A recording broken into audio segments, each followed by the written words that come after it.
EU treats other fishing nations fairly, but Brexit Britain like pariah state. JAYNE ADYE, make no bones about it, the European Union is treating Britain as a pariah. Brussels is demanding massive access to our sovereign waters and our fish for years to come, yet it did not make these impossible demands on other non-EU sovereign countries with similarly important fishing industries. So why us? Indeed, despite this stubbornness from the EU, there is evidence to suggest many in the bloc are actually receptive to fairer arrangements. Not so long ago, several countries which rely heavily on their fishing industries, left or refused to join the European Union. In 1985, Greenland left the EU, Norway declined to join most recently in 1994, Iceland withdrew its accession application in 2013, and the Faroe Islands has consistently rejected EU membership outright. All these countries are big fishing nations, and every single one of them now has very fair and favorable fishing agreements in place with the EU. The terms these countries secured with the EU are exactly the same terms the British Prime Minister, Boris Johnson, had requested, following the EU referendum, in which fishing was a significant issue. Boris has demanded an agreement which involves scientifically arranged quotas which are devised on an annual basis to avoid overfishing our waters, which the EU, and particularly French fishermen, currently exploit. In the case of Greenland, EU fishermen from various member states, were exploiting Greenland's waters several decades ago, vacuuming up fish stocks around its coast with no consideration for the delicate ecosystem. The above-mentioned states currently employ the same or at least very similar arrangements to those we are seeking for our future relationship with the EU, and there was no problem in ratifying those agreements. All have thriving fishing industries, some of the most lucrative in the world, and EU member states still get a fair share of the fish pie.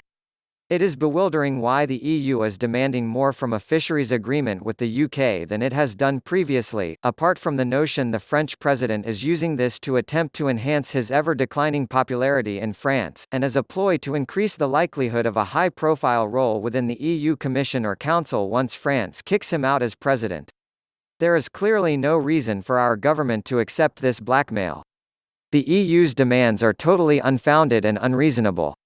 By GDP per capita, those nations above which aren't members of the EU are some of the wealthiest countries on the planet, every single one of them ranks above the UK. Most of their wealth has recently increased exponentially, while the EU member states' wealth has stagnated. The correlation? Despite the EU's ongoing march towards expansion and federalism, EU membership benefits few countries within the EU while a significant number of countries on the outside enjoy vast prosperity. It is clear the UK is not the one being awkward in the fishing negotiations. The government has already signed our own fishing agreements with Norway, Iceland, the Faroe Islands and Greenland this year alone, using arrangements these countries share with the EU already. This proves what the government is offering the EU is completely fair, and clearly very easy to implement. Agreements are possible, just not on the terms the EU is offering.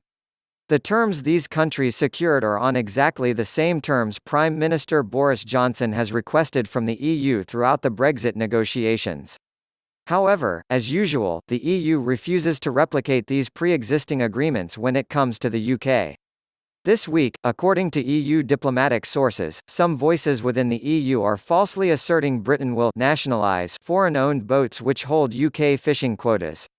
A Freedom of Information request submitted by myself disproved this statement. I asked the Department for the Environment, Food and Rural Affairs, is the UK intending to reclaim the quotas owned by these foreign boats? The department's response was, we do not intend to change the current approach to allocating existing quota to these vessels. The EU is clearly playing massive political games in these negotiations, pointing the finger elsewhere to disguise its own incompetence in the hope of forcing the UK into accepting a bad deal. But even if the UK does try to nationalise foreign-owned boats holding UK fishing quotas, would this really be wrong? As I see it, these boats, and the quotas which come with them, were only sold in the first place because of the EU's unfair common fisheries policy. It is about time we clamped down on foreign-owned boats to ensure we are taking back full control of the waters surrounding the United Kingdom. The boats catching the fish in our waters should be owned by UK businesses. How can we accept 55% of our existing quotas being owned by foreign businesses? claims the current UK rules force an economic link to British fisheries, such as being manned by majority British crews, are a smokescreen. The fact is a huge portion of the fish caught in our waters and landed in our ports is immediately shipped over to France, and half the time we end up buying the fish back. This is only done to satisfy the EU's soon-to-be redundant regulations.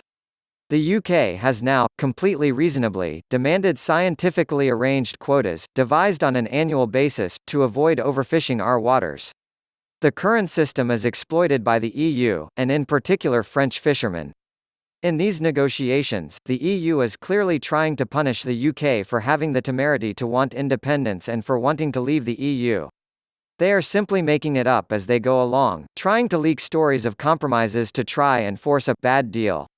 These underhand tactics prove a complete lack of good faith in the negotiations and signal exactly why the UK should focus on itself, walk away on World Trade Organization terms and consider further discussions with the EU only if and when they are ready to take us seriously. It will be unforgivable if the government caves in on our fishing demands. These are our waters to control, not the EU's.